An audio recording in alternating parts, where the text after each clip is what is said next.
Hey guys, I'm working out some things with the editing program on my computer right now, so until then, my new video style will have to wait. Moving on, it's relationship month here at Out of This Binary. This week's topic is romantic orientation. Now, there's a problematic mindset prevalent in our society that automatically associates sexuality as one's romantic orientation. There's this idea that if you're heterosexual, then you're also heteromantic. If you're homosexual, you're also homoromantic. If you're bisexual, you're biromantic, and so on and so on and so on.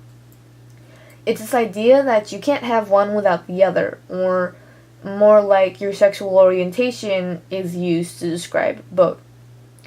Grossly inaccurate and misrepresentative of a good enough portion of the population. This is troublesome for all communities, of course, but as I'm most involved with the asexual and aromantic communities and know a little bit more about them than I do others, I'm going to talk within the context of those. You can still use what I talk about with the other communities because a lot of what happens within the aromantic and asexual community in regards to having them connected happens in the other communities. You just would have to change it to fit the other orientations more. Now, there's already a lot of stigma surrounding the asexual identity. Jokes are made and sympathies are exchanged over the idea that someone might not have or like sex, over being like a robot or not being able to fall in love or be in a relationship. Not only are these stigmas offensive and inaccurate to what asexuality actually is, it also disregards and erases the identities of asexual aromantics, those who don't feel sexual attraction but do still feel romantic attraction towards other people. These people are still completely capable of having romantic feelings for someone and are capable of entering into mutual romantic partnerships. Vice versa, the same false equivalency can be harmful to aromantic allosexuals who don't feel romantic attraction but feel sexual attraction towards other people. These individuals are often shamed for wanting to have sex without love. However, this is under the assumption that romantic love is the only kind a person can feel for a partner, which disregards and erases any platonic or quasi-platonic feelings that a person might have. At the same time, it should be noted that having sex without love isn't actually wrong or bad in any way. It's just a puritanical view society happens to have that demonizes the act of sex when used solely as a means for pleasure. It's sex-shaming and gross and wrong and probably shouldn't be such a big part of society, and hopefully it won't be as much in the future. Within the aromantic spectrum also lie labels like demiromantic and grayromantic, terms that describe more the circumstances or not requirements, but just what a person might need in order to feel romantic attraction than to what gender they would feel it towards. From my understanding, demiromantic is developing romantic feelings after some time getting to know someone else. Very oftentimes when people are told this, aromantics especially will say, well, doesn't that apply to everyone? To that, I tell you a story. My dad, who's a teacher in the Air Force, got stationed in Korea after a couple years of learning Korean, and while shopping in one of the marketplaces off base, he spotted my mom in the crowd and fell in love. Like, at first sight. So, yeah, you heard it here. My dad's actually one of those people that did fall in love at first sight. I found it kind of bizarre, as I'm sure some of you do too. As before, when I heard that story for the first time, I wasn't sure I really believed it. I kind of used to think that love at first sight was a myth, but there are people like that who can be as deeply in love after a couple minutes as someone may need to take 3 years to be. I've also heard that demiromantic can combine with other romantic identities, like being heteromantic but also demi-homoromantic, but for me that's starting to get into unknown territory, so yeah, to get an accurate description of what it's like, you would need to discuss it with someone who is demiromantic. Grayromantic, from what I know, is feeling romantic attraction only to certain people or under certain circumstances.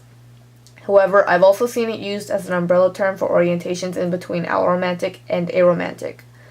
I'll admit I'm a little more foggy on this issue than others, as the definition of what it is seems to change with each grayromantic person, so I'm definitely not the best authority to go to with this certain topic.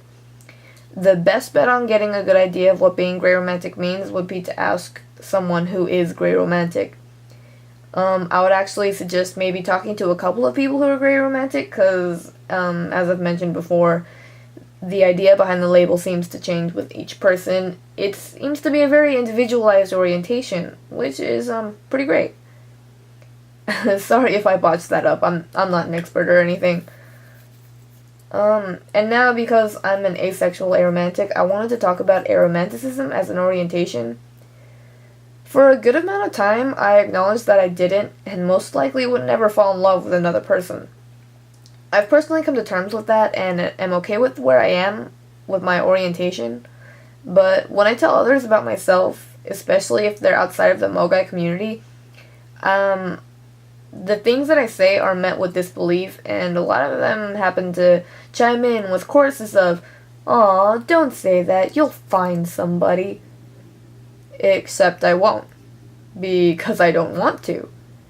My goals for the future, relationship or no, don't in any way involve me being in love with anyone, or having anyone in love with me. And if that's what I choose, if that's what any of us choose, then that's just fine.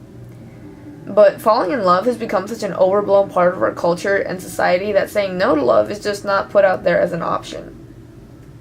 When all the movies and cartoons and books end in one true love, it's not hard to see why your declaration of not having that one true love is met with sympathy and concern.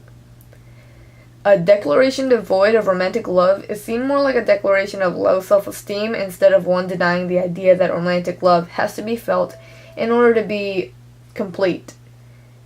I don't know. The idea that love has to be a necessary component of being human is confusing and unnecessary. It seems like a load of hogwash to me. That's about all I've got for you right now. There's a lot more out there to discuss about romantic orientation outside of the small bubble I did in this video, and I really do wish I could talk about it, but,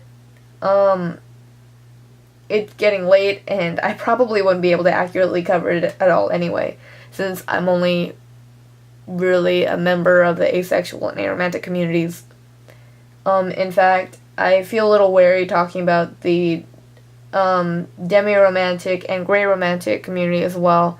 A lot of my information came from certain Tumblr blogs, and I've just kind of said what I gathered from that, but it's really important for you actually to go out and ask people who do identify in those fields and communities.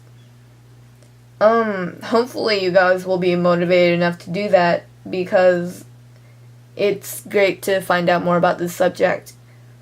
Romantic orientation in and of itself is really important, and it's important to get a discussion going so that we can further separate sexual identities with romantic identities, so that it can be more acceptable to not identify as a romantic orientation that matches your sexual orientation. Anyway, I hope you guys enjoyed the videos. Until next week. Peace!